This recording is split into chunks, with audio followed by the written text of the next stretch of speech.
Hi everybody, welcome back to the Daily Lessons with Little Kids Rock. My name is Warren. I'm going to be walking you through how to play bar chords today. So a bit of a tricky issue that a lot of people have when playing the guitar is they run into a lot of problems when it comes to bar chords. So today, real quickly, I'm going to talk you through a little bit of the theory behind bar chords, why they work, what makes them a great tool to have in your guitar arsenal, and some tried and true tricks to actually physically make it a little easier to play. So one thing that you want to remember with bar chords is that you can start with just the 2-finger power chord, like you can see in this diagram here.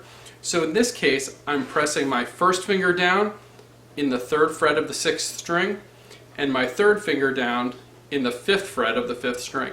So this is a 2-string power chord. Sounds just like this. So totally beginner, best way to go.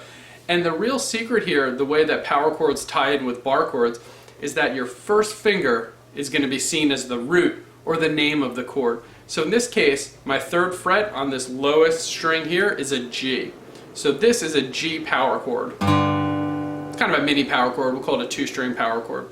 So as you kind of branch out from there, you get into the 3-string power chord. So in this diagram, you can see we're backing up to the 1st fret and we're using 3 strings. So in this case, it's an F full power chord because you've got your first finger on the 1st fret of that low E string. So you're going to play 3 strings, and that's that full power chord. So just as a review, if you've got the 2nd or the 2-string power chord or the 3-string power chord, wherever your first finger is, that's going to be the root. So how does this all tie into bar chords?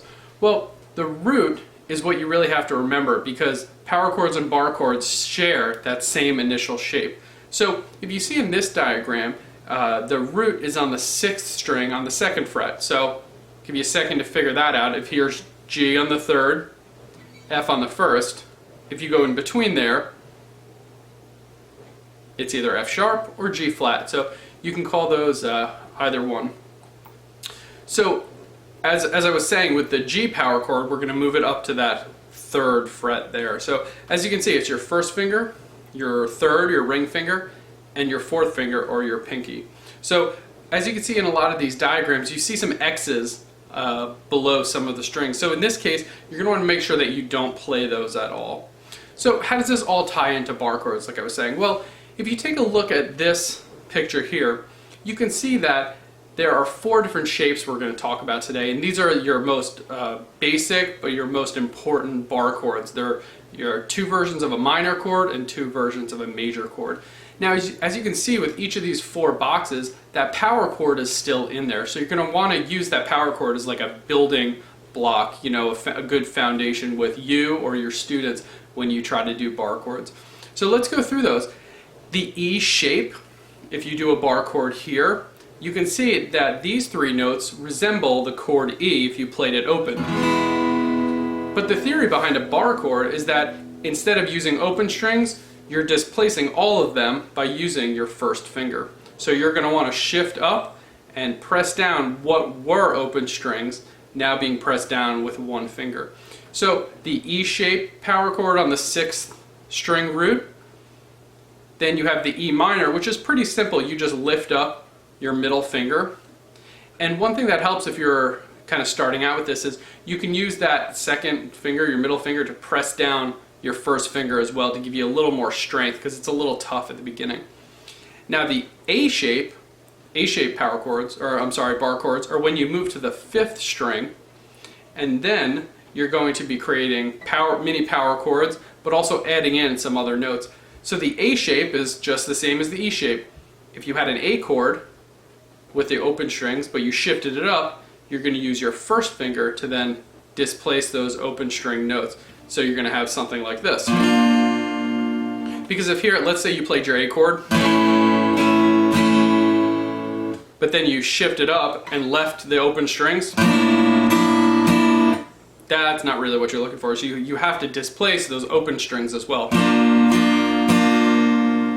And then we have an A minor shape, which just the same. Here's A minor. Then you're going to want to shift it up, put your first finger down hitting those strings, and then you have what's either a B flat minor or an A sharp minor. So Let's go through a couple ways that we can make bar chords physically a lot easier, because they take a toll on your left hand, and a lot of beginner students get a little troubled by the amount of force it takes to press down. So I'm going to give you 3 good tips that you can use to help you along with your bar chord journey. So the first one is, most people think, oh, F is the first bar chord that I look at on the guitar, so let me try to practice and learn it here. Well, as you might imagine, the tension on your strings is the highest, or the greatest, right near the headstock or the nut here. So instead of practicing here with F, please bring it up to around the 7th, 8th, or 9th fret. So this helps in a number of ways. The frets are a little smaller, and the tension is a whole lot less. So it's a lot easier to press down those strings.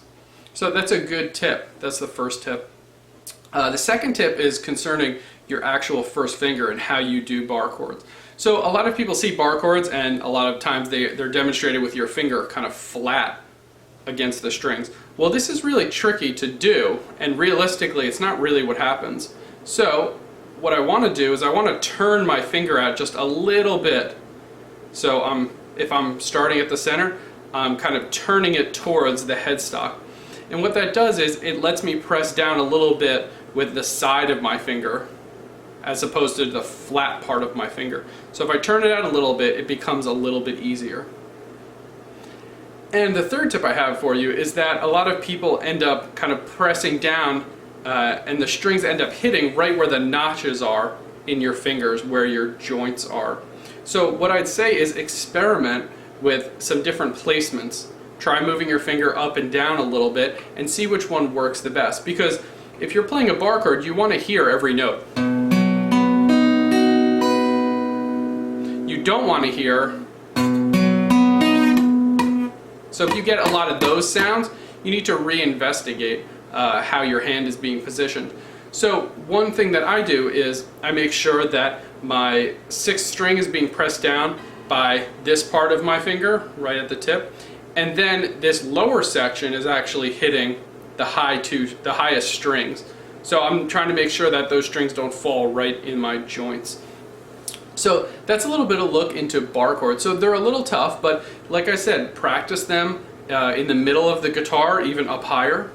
Okay? Turn your finger out a little bit, and also be conscious about where your finger lies vertically.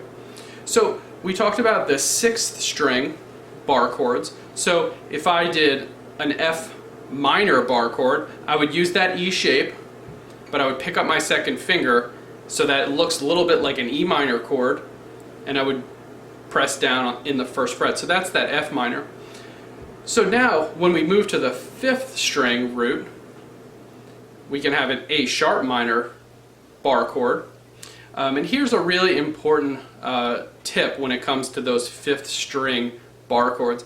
Not always will that low E sound, that low E string sound really good with the chord. Sometimes it does. Let's say you're playing an E minor bar chord on the 5th root up here on the 7th fret. So that actually sounds pretty good because you've got that low E. Now, if you go to some other chords, it's not going to sound as good. For instance, maybe a C minor bar chord.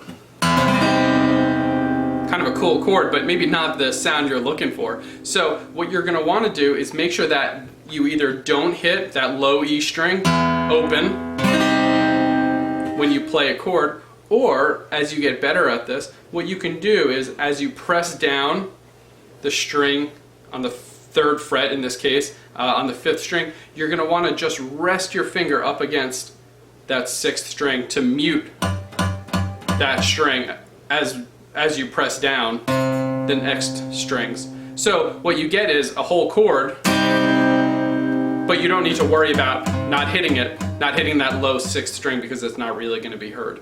So as a quick recap, remember your 1st finger represents the root of the chord. So the first thing you have to do is make sure you know all your notes on the low E string, and the 5th string open is usually A. So you want to make sure you know all those roots. And then as you go through, get a little more comfortable building up to those bar chords by using a 2-string power chord, then maybe a 3-string power chord, and then building up to those 6-string power chords. After the 3-string power chord, I would say that the 5th string minor is probably the easiest one to go with then. So I'm hoping that some of these tricks work well for you when it comes to playing bar chords. They're a little tricky, but with a good amount of practice, I think you'll do just great. So have a great day. Thanks.